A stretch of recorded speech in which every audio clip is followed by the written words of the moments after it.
Hola, muy buenas noches y bienvenidos. Esto es 2020. Empezamos de inmediato con nuestro primer invitado. Está aquí con nosotros el expresidente del Consejo de Ministros, Pedro Cateriano, para hablar de varios temas. El más importante, sin duda, la ponencia del magistrado Carlos Ramos respecto a la posición que él ha marcado para defender la constitucionalidad de la decisión del presidente de la República el día de la disolución del Congreso.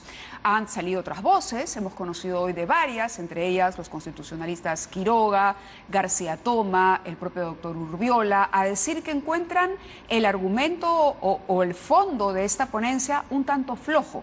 Y la primera pregunta que queríamos plantearle al doctor Cateriano era precisamente si, después de haberlo revisado, encuentra esa misma carencia en el fondo que sostiene la propuesta del doctor Ramos. Bienvenido, muchas gracias. Gracias, Mávila. Creo que la ponencia incide en un aspecto que es, diríamos, central. Y en ese sentido, el doctor Ramos Núñez ha sido meticuloso.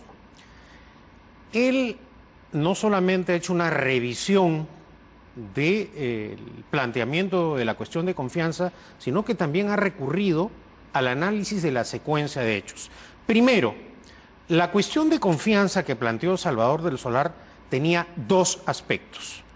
El cuestionamiento al procedimiento de elección de los magistrados del Tribunal Constitucional, y por eso presentó un proyecto de ley para modificar el mecanismo vigente en ese momento. Pero otro aspecto del planteamiento de la cuestión de confianza es que Salvador Pérez del Solar, cuando la presenta en el Pleno del Congreso, pide la suspensión del trámite de la elección. Que se estaba llevando a cabo. Que iba a empezar. Que iba a empezar. Entonces, no es solamente el aspecto referido al cuestionamiento del procedimiento, sino que además del Solar objetaba que se llevara adelante el proceso de elección. Entonces, teniendo en cuenta esta situación, la excongresista Indira Wilca presenta una cuestión previa, porque precisamente la esencia de la cuestión de confianza, como repito, del expresidente del Consejo de Ministros era suspender, interrumpir ese procedimiento que iba a llevar adelante el Congreso. Y se presenta esa cuestión previa, se debate y se vota. Es decir, se rehúsa la cuestión de confianza que había presentado del Solar.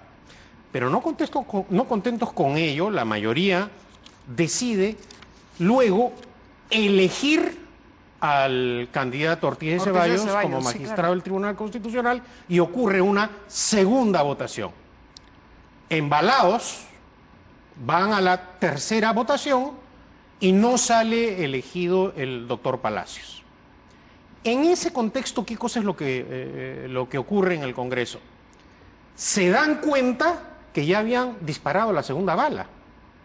La primera bala de la negación de confianza la habían disparado cuando se la negaron a Fernando Zavala. Claro, sí. Al rehusarle la confianza y al ponerse en evidencia, ¿a qué recurren? A una extensión de confianza tramposa, para tratar precisamente de evitar la disolución del Congreso. Pero ya en ese momento el presidente Vizcarra toma la decisión de disolver el Congreso. Y es ahí donde luego ya ocurre esta payasada, este bochornoso incidente violatorio del orden constitucional y penal peruano, en donde el señor Olachea le toma juramento inventando el cargo de presidenta encargada a Mercedes Arauz. Esa es la secuencia de lo acontecido. De hechos, y es la que relata Ramos. Ahora, quienes han cuestionado el fondo dicen el solo pedido para suspender una elección, digamos, que le corresponde al legislativo, es una intromisión. Y esta ponencia, digamos, de convertirse en un fallo y de sentar precedente, estaría dándole atribuciones al presidente para que plantease una cuestión de confianza, invadiendo los fueros de otros poderes incluso. Bueno, ya sobre el tema del planteamiento de la cuestión de confianza, el propio Tribunal Constitucional se había pronunciado a raíz del bochornoso también incidente que propició Mauricio Mulder, cuando vía reglamento modificó la Constitución, limitando, violando el libre ejercicio que establece la Constitución. La Constitución no le establece limitaciones al presidente del Consejo de Ministros ni a los ministros de Estado por separado para plantear las cuestiones de confianza. Y tampoco es que invada o someta o afecte la soberanía del Congreso. ¿Por qué razón? Porque en cualquier sistema parlamentario, cuando un ministro plantea una cuestión de confianza que implica forzar el pronunciamiento político del Congreso, porque para eso es la cuestión de confianza, para que el Parlamento se pronuncie, el Parlamento no está obligado a votar a favor de la cuestión de confianza. El Congreso tiene la opción también, la alternativa de votar en contra. O sea que acá tampoco podemos hablar de un acoso al Parlamento como inexactamente han señalado algunos de los afiebrados constitucionalistas fujiapristas. Porque de otro lado, es gracioso cuando un expresidente del Tribunal Constitucional califica como un simple gesto político el bochornoso incidente de Olachea con Mercedes Arauz. Ese no fue un gesto político. ¿Se refiere a la juramentación? Así es, fue un acto violatorio al orden constitucional. ¿Esto significa que el fallo podría tener consecuencias para Olachea? Son dos cosas separadas, pero creo que para analizar un caso tan delicado como este, tenemos que hacer una evaluación de todo lo acontecido. Primero, de la negación de confianza a Fernando Zavala. En segundo lugar, la extensión de confianza tramposa que también hizo el Parlamento cuando el propio Salvador del Solar presenta la cuestión de confianza sobre el tema de inmunidad parlamentaria. ¿Qué hizo el Congreso disuelto? Le extendió el voto de confianza para que no los disolvieran, pero al final desnaturalizó el pedido y la propuesta sobre la inmunidad parlamentaria.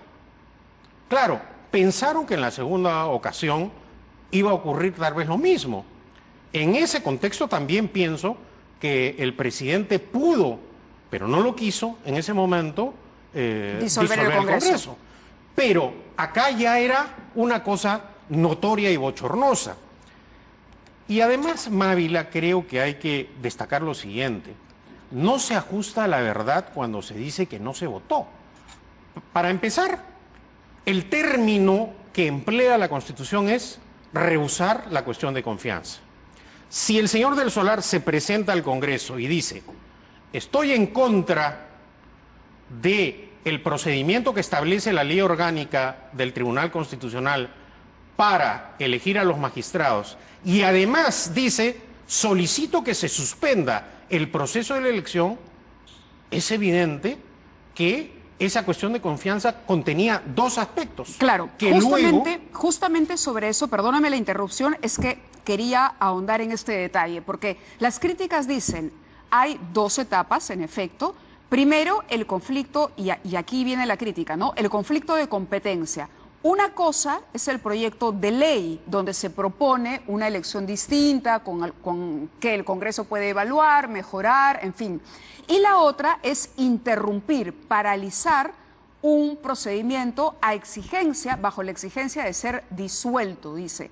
Apruebe un proyecto de ley, es decir, presionar al legislativo para que se apruebe una suspensión de un acto que estaba en el legítimo derecho de practicar. Pero repito, no es presión alguna, porque el Parlamento tiene la opción de votar a favor, es decir, de extender la confianza. Pero tenía la espada de Damocles encima. Bueno, pero ¿por qué tenía la espada de Damocles? Porque ya había disparado la primera bala. Porque el Parlamento disuelto no midió las consecuencias de haberle negado la confianza a Zavala. Ahora, ya que tocas este tema, yo he criticado el hecho de que este caso vaya al Tribunal Constitucional. El derecho de disolución es un mecanismo distintivo del sistema parlamentario, no del presidencial.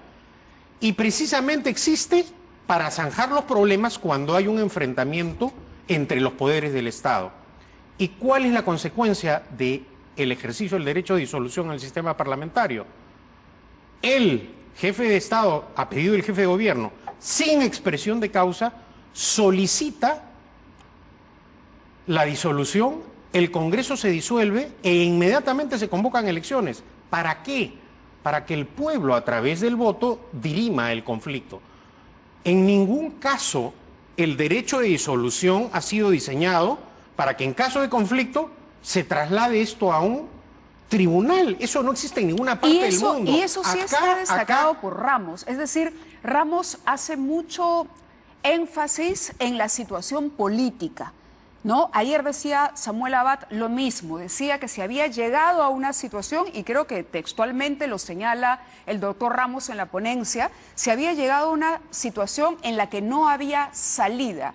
Y entonces esta disolución resuelve una crisis política a su modo de ver y a su modo de analizar los hechos, que no tenía escapatoria y que hubiese llevado, digamos, a otro tipo de desenlace más lamentable al país.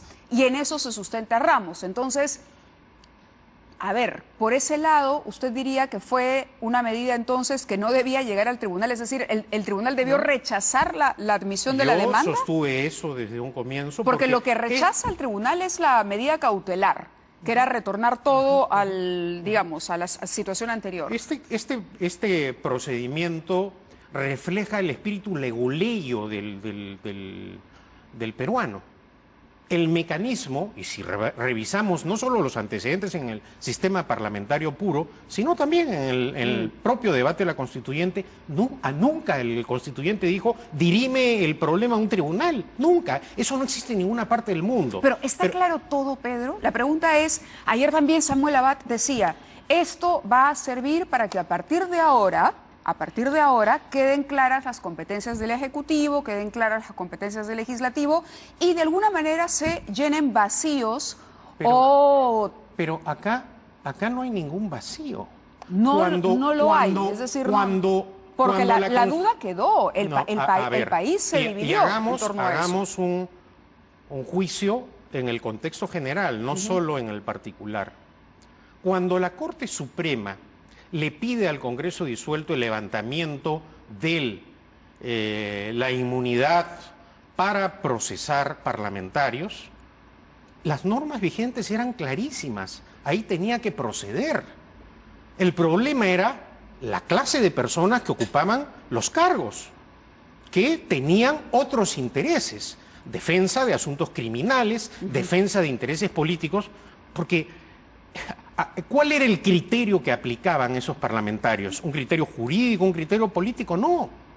Cuando ese parlamento encubrió a Inostroza, encubrió a Chávarri, permitió toda esta clase de atropellos y violaciones al orden constitucional, ¿qué estaba haciendo? La aplicación de las normas del derecho. Ahí no había ninguna duda ni vacío legal. Ahí lo que había era una malinterpretación del texto constitucional, una desnaturalización de los procedimientos. Eso es lo que ha habido. Eso es el fondo del asunto.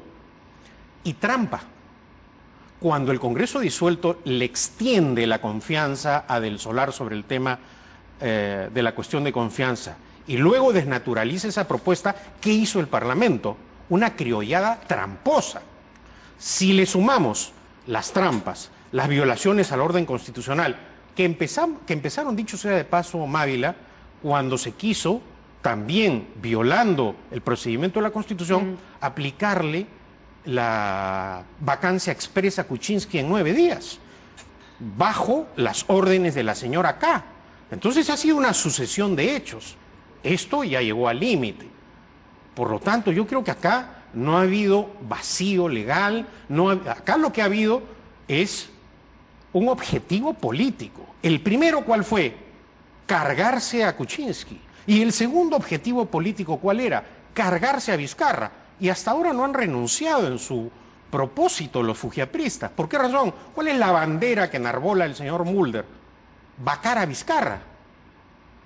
Entonces, acá hay que ser claro, el presidente también tiene instrumentos constitucionales para defenderse políticamente. Ahora, vacar a Vizcarra por este motivo, pero si el tribunal, digamos, llega a tiempo, porque con la postergación también ha crecido la tensión alrededor de si esto se resuelve en una audiencia o necesita más, y finalmente se elige un parlamento y esto llega después, digamos, esto zanjaría o le ofrecería, como leía hoy en una columna de María Le Campos en El Comercio, le daría una tranquilidad al presidente y de alguna manera un escudo para evitar cualquier intento de vacancia, por lo menos respecto al tema de la disolución. Bueno, este será naturalmente un tema que tendrá que tratar también el siguiente Congreso. Tendrá que evaluar si va a continuar con la tarea de obstrucción, de violación del orden constitucional del Congreso disuelto, o el país tendrá un respiro, un oxígeno político para finalmente salir de este atolladero. ¿A qué ha llevado esta confrontación suicida que inició la señora K con el fallecido líder político para defenderse? ¿Para defenderse de qué? De la persecución de la justicia, porque hay que reconocer que al final, ¿cuáles fueron los objetivos del Congreso disuelto? Defender a la señora K y al fallecido líder aprista. Ese fue el objetivo, encubriendo al fiscal de la Nación, protegiendo a sus amigotes en la Corte Suprema. Eso es lo que hizo el Congreso disuelto. Acaba de hablar de una estrategia que tendría el fujiaprismo. ¿Sigue existiendo el fujiaprismo de cara a las próximas elecciones? Yo creo que sí, además con diversas caras y colores ahora en esta campaña. ¿Creen esa hipótesis que se ha planteado de que en realidad la salida de Bartra, por ejemplo, o Vilcatoma no es una salida real, sino una estrategia para colocar a través de no sé si es en todo caso una coordinación, pero en la práctica tienen el mismo discurso político, los mismos métodos de hacer política, la política del insulto, del agravio, de la mentira, eso lo estamos apreciando. Y hemos llegado a un extremo de emplear el racismo como recurso para enfrentar al adversario político. ¿Eso qué cosa es? Yo diría ya ni fujiaprismo, fujimontesinismo puro y duro. ¿Quién es el emblema? O sea, la señora Marta Chávez hasta ahora sigue con el mismo método de el día de hoy. Ojo Público desmiente una afirmación absolutamente falsa de la señora Marta Chávez, que Fujimori no había cometido delitos y que no había pruebas. Es decir, es el discurso más duro del fujimorismo. ¿Para qué? Está dirigido a sus fanáticos. Y el APRA lo mismo. El discurso de Mulder no es para captar votos externos, es para evitar caer en el papelón de no superar la valla electoral. Y también es un discurso para sus fanáticos. Ese no es un discurso de apertura. Acá no hay propuestas del APRA. ¿Cuál es la propuesta del señor Mulder? Vacar a Vizcarra. ¿Y cuál es la propuesta de Fuerza Popular y Marta Chávez? Seguir defendiendo a la señora K. El país va a salir de los problemas que tenemos vacando a Vizcarra, generando otro ambiente de inestabilidad política. Por esa razón creo que las elecciones parlamentarias del 26 de enero son de gran importancia para el país. Hemos tenido 3 años de bloqueo institucional, de obstruccionismo, de ataques políticos. ¿A qué nos ha llevado esto? Bueno, por lo menos permitamos que la recta final del gobierno de Vizcarra sea en beneficio de los sectores menos favorecidos tenga del país. Algún oxígeno, dicen algunos, para poder gobernar. Esto, por supuesto, sin que se deje de lado la crítica constructiva a la gestión del gobierno del señor Vizcarra. Naturalmente. Ahora, quería aprovechar su presencia. Y en algunos casos no solo crítica. Así es. En muchos casos y en varias ocasiones, por ejemplo, en el caso de la designación de César Villanueva, en más de una oportunidad en este programa, critiqué duramente ese nombramiento. Y bueno, un poco en el mismo sentido, le quería preguntar por la sensación que tiene de la elección de esta Junta Nacional de Justicia, que hoy, digamos, ha ya incorporado a un nuevo integrante. La señora María Zavala finalmente ha juramentado al cargo. Queda por definir la situación de Falconi. ¿Es una Junta que ofrece garantías o no? Bueno, en términos generales, el día de ayer estuvo acá Aldo Vázquez. Me parece una persona que reúne todas las cualidades para ocupar un cargo de esa importancia. El tema de la reforma judicial es capital para el progreso y para la salud democrática del país. Si vamos a continuar con esta clase. O sea, ¿qué cosa puede ser más escandaloso para un poder judicial? ¿Puede ser más escandaloso que la fuga de un vocal de la Corte Suprema? Que en democracia se fugue un vocal de la Corte Suprema es algo que resulta inaudito. Y eso ha ocurrido en el Perú. Y eso no lo podemos pasar tan rápidamente. Que fiscales supremos comprometidos en diálogos mafiosos continúen en el ejercicio de sus funciones, manipulando, ejerciendo su poder para evitar la acción de la justicia que valientemente están desarrollando algunos de sus fiscales, también constituye un acto de escándalo. Esta Junta Nacional de Justicia va a tener su legitimidad y tendrá que ser reconocida si es que enfrenta los problemas existentes. Si se cruza de brazos y trata de actuar con criterios políticos y no en cumplimiento de lo que claramente establecen las normas vigentes, será otro fracaso más. Y otra duda que tenía, porque hablaba de una práctica fujimontesinista clara y de las intenciones, incluso a través del nuevo Congreso, de seguir en esta actitud, digamos, obstruccionista, pero vista hoy la realidad del fujimorismo y del aprismo, es muy probable incluso que el APRA no alcance la valla. Mávila, cuando yo empleo el término fujimontesinista, sí, no estoy calumniando, no estoy inventando. ¿Cómo podemos calificar el hecho, además no inventado por los adversarios políticos, que la Fiscalía haya descubierto que la señora Keiko Fujimori tenía documentos privados de Pedro Pablo Kuczynski, la agenda personal de Kuczynski en manos de la señora Keiko Fujimori? Dentro de ese sobre que Daniel Salaverry tenía que llevar. ¿Cómo podemos calificar ese hecho? Dime. Simplemente, y lo he dicho también públicamente, una alumna aplicada de su padre y de Montesinos. Ese es un hecho que debemos rechazar con contundencia. Y esa es una práctica fujimontesinista que los de Fuerza Popular pretenden bloquear, pero es algo también inaceptable en un sistema democrático. Una autoridad democrática tiene que combatir al adversario, enfrentarlo, respetando la Constitución y la ley, y con un criterio de justicia.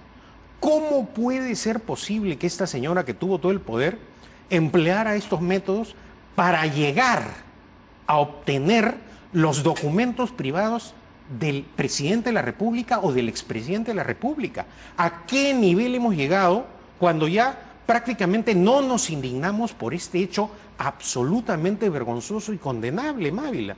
Entonces, cuando yo digo que Fuerza Popular recuerda en algunos momentos las prácticas fujimontesinistas, digo, ¿cómo puede ser posible que la señora Keiko Fujimori haya tenido en sus manos papeles de Pedro Pablo Kuczynski?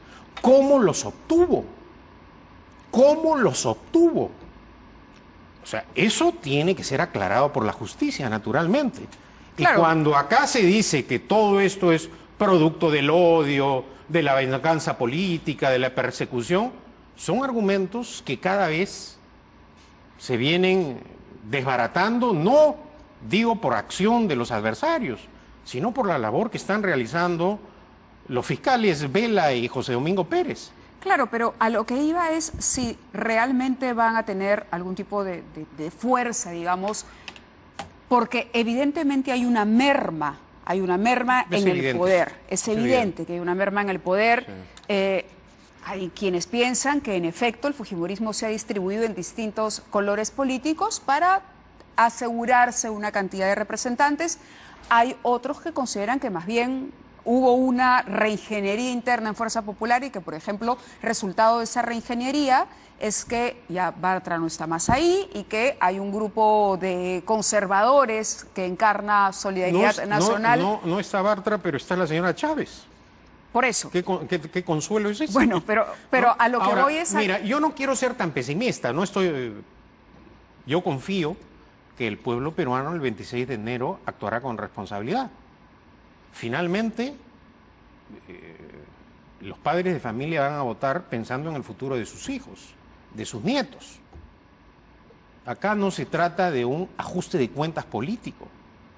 Acá de lo que se trata es de elegir opciones que permitan al país una gobernabilidad que ha sido imposible en estos 3 años. Salgamos de ese atolladero. Ojalá. Ahora, tampoco es de que de la noche a la mañana vamos a salir del problema, no. Vemos como hay, por ejemplo, candidatos del APRA que deben, creo que 6 millones de soles a la SUNAT, ¿no? Bueno, no solo del APRA, para hacer justicia, sí, ¿no? para hacer justicia, para hacer justicia de todas las tiendas. No, pero la gran suma era del partido de Alfonso Ugarte. Lo que sí, Mávila, creo que preocupa, y es algo que repite el jurado electoral, es que a 15 días, o 20 días, o 18 días de las elecciones, el jurado elimine candidatos, ¿no? Creo que eso no le hace bien al sistema democrático. No conozco a fondo lo que ha ocurrido en el expediente de Urresti, pero Urresti acaba de obtener una votación impresionante en la elección municipal. Con meses de diferencia está ahora postulando, y eliminarlo a 15 días, bueno, un poco hace recordar también lo que hizo en la elección presidencial pasada el Jurado Nacional de Elecciones, cuando grotescamente sacó de la carrera electoral al señor Guzmán, ¿no? Ahí sí lo que está diciendo es sumamente grave, ¿no? Es decir, se está eliminando a un candidato deliberadamente. No lo sé. Lo que estoy expresando es mi preocupación. Y que esto no se vuelva a repetir en otras elecciones. No puede ser posible que cuando ya empezó el partido, acabó el primer tiempo, faltan 15 minutos, le diga, no, este equipo está eliminado, lo clasificamos mal, No. O sea, yo creo que tienen que haber etapas con una preclusión previas, un trabajo de evaluación, porque finalmente, ¿qué cosa es lo que pide el Jurado Nacional de Elecciones en muchos casos? Documentos que son de dominio público y del Estado. Si el carro estuvo registrado, exacto, si no estaba registrado. Ahí sí se ha hecho. Entonces, una crítica. Toda esa información la tiene el Estado. Debería tenerla, por lo menos. No, la tiene, porque están en registros del Estado, registros públicos, están en la SUNAT. Pero digo, el jurado están en el Poder Judicial. Pero está dispersa. Bueno, pero en todo caso muestra una ineficiencia del Estado. Sí. Yo no estoy señalando acá que... No, porque no conozco a fondo, pero digo, sí mancha el proceso. De acuerdo. ¿No? Bien, doctor, muchísimas gracias por haber estado con nosotros. Vamos a estar atentos. El 14 es entonces la primera audiencia y veremos qué es lo que sucede en el Tribunal Constitucional.